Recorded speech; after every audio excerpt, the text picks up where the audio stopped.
And can I start by thanking colleagues very sincerely for their contributions and for their ideas and for their challenges, which are essential. I think it's fair to say that none of us want this bill. This is a deeply unwelcome piece of legislation. I remember sitting almost exactly where Senator McDowell is right now when I was debating this with then Minister Harris, and I described the powers as draconian.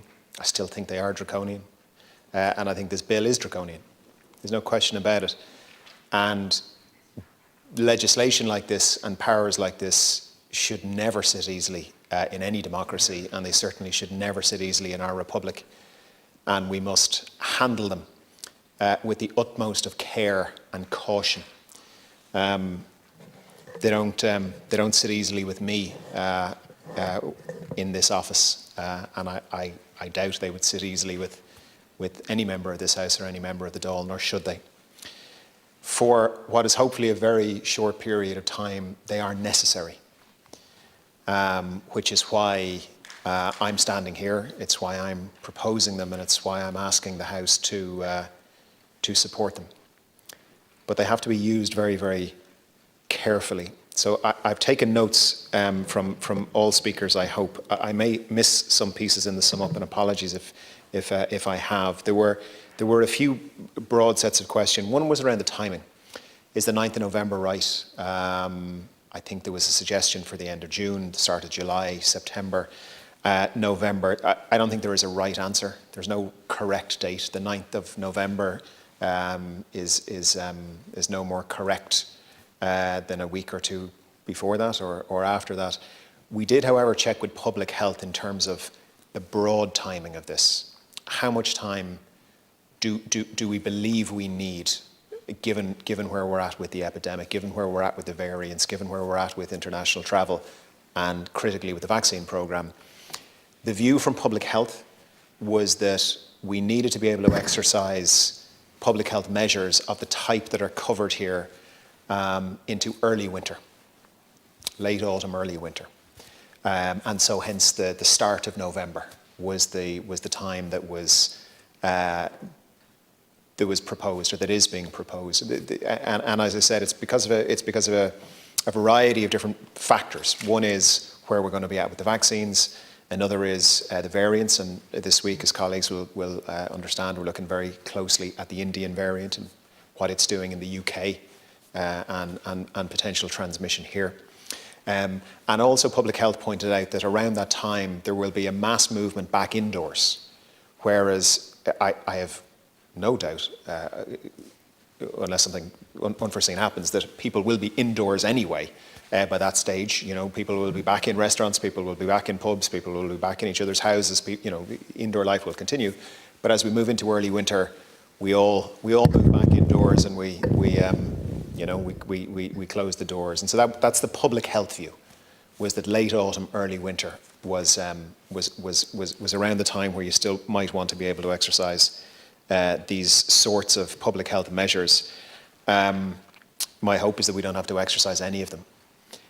But if we do, that they are lighter touch measures, like having to wear masks in particular, higher risk environments, or if there are local outbreaks, or indeed local outbreaks of variants, and there may be more variants coming. There may be variants that the vaccines don't work as well on. That's the big question we're always asking in terms of these variants. The second set of comments and questions and challenges, I think, was around impact and proportionality, which obviously is a critical question. The measures that we're using are harsh, and they have caused huge hardship for people. There's been huge isolation, there's been huge loneliness, huge mental health challenges for people. People have lost their loved ones, friends, family, and not only have they lost them, but we haven't been able to grieve properly for those who we have lost. And it's been very, very difficult for so many people. I say that as somebody who buried my granny, my 102-year-old granny, very recently. It's been brutal for people. So why have these? Because the other side of the human rights argument is people have a right to health. People have a right to be protected from the pandemic. And actually, if you look back to the first rollout of measures like quarantine, the kinds of public health measures that were deployed many years ago to try and prevent the damage that these pandemics or indeed epidemics do, a human rights argument was actually used by public health doctors to say people have a right to be protected, they have a right to be kept safe as well. And so what we're always trying to do is balance, balance those rights and balance those obligations. And there are no easy answers, and I don't think anyone has any monopoly on wisdom on this. Obviously, we've never dealt with anything like this. Please God, we'll never have to deal with anything like it again. But who knows? What I would say is, have we got everything right? Of course not. There's no country, there's no government, there's no one has got all of this right. But the measures are working. If we look back from January to March or April, because of the extraordinary solidarity of the Irish people, Ireland went from having the highest rate to the lowest, or one of the lowest, in a very short period of time. We were one of the earliest European countries to open back up primary and secondary education to in-school education for everybody. And in spite of our healthcare system coming under enormous pressure and our incredible healthcare workers coming under enormous pressure, unlike a lot of other countries, our healthcare system was never overrun. We never ran out of beds. We never ran out of ventilators. We treated everybody. And our survival rates in ICU, compared to a lot of other highly developed countries, are very, very good. So the measures, they have worked. In time, there will be look-backs and analysis of how Ireland did, how other countries did. Our excess mortality rate at the moment is one of the lowest in Europe. And the people who deserve credit for that are certainly not government, it's the Irish people for sticking with the measures. But the measures work. So while they are hard, at least we do know they have worked.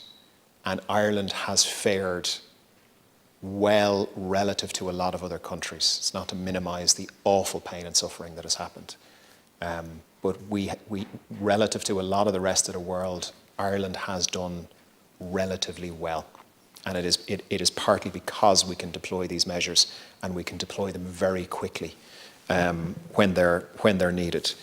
And you know, this Friday, Cabinet's meeting on Friday morning to discuss June. You know, can we further relax as per what was signalled a month ago? And what about July, and what about August? We're entering that conversation in the most positive conceivable setting.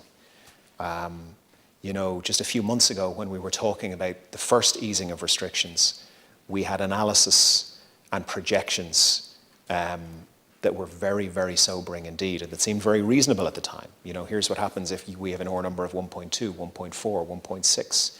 Here's what happens when you open the schools, the OR number will go up. Here's what happens when you relax travel.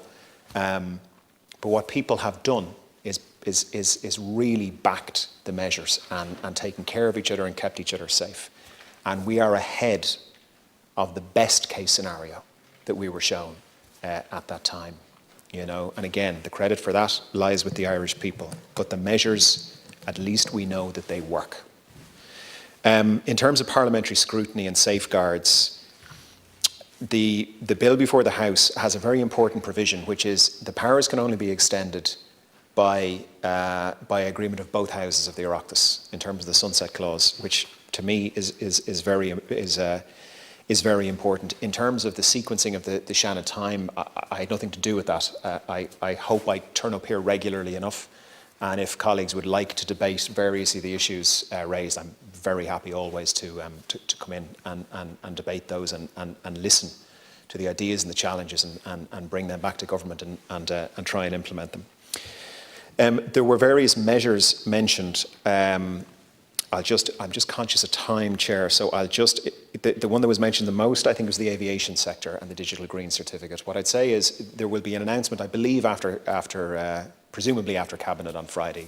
It's scheduled to be discussed at Cabinet on Friday, we're in a good position, and the government backs the digital green certificate. And essentially what that will mean is that people who are fully vaccinated can travel, not only in the EU, but with partner countries outside the EU as well. So that would include no home quarantine. So that's really what people are looking for, is unimpeded travel. And the impact analysis of the vaccines is profoundly positive.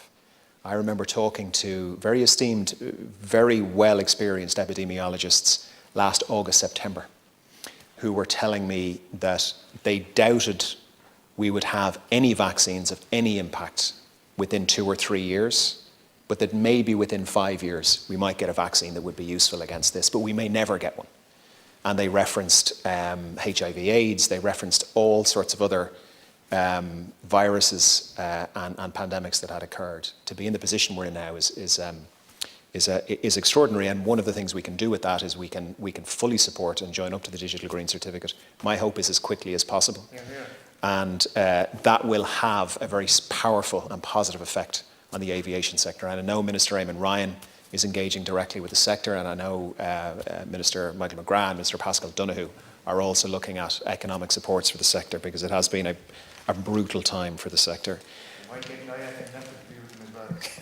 And can I finish on this, and apologies for going over time, can I just share colleagues' support for the vaccine programme? And the credit for the vaccine programme goes to thousands and thousands and thousands of women and men all over our country, in every one of our counties, in every constituency, who've gone in 7 days a week, worked very long shifts, and in record time have put together a national vaccination programme, built an entire IT infrastructure, dealt with some very difficult logistics in terms of the temperatures these things have to be stored at. Our target, people talk about where we will get to by the end of June or July or August. The government's target, the bit that we could control, was getting the vaccines into people's arms as soon as they arrived in. Now, we are data bereft over the last week because of this heinous attack on the HSE's IT systems. But the last data I had showed that in excess of 96% of vaccines were getting out within 7 days of them arriving here. And because of that, we all feel we can feel it. We're talking to people. I've registered for my own vaccine over the weekend. So I just want to thank colleagues, and really the credit for that goes to the enormous work, the work that people have done over the last few months to get this programme up and running, and to make sure that we got this vaccine out and into people's arms as quickly as possible. It really is thanks to our incredible healthcare workers, the help of the Defence Forces, and many, many other partners right across the system, general practice, volunteers, people coming back from retirement. It really has been an amazing thing to be part of seeing Ireland and in all its facets come together to achieve this very important thing. So thank you very much, Chair.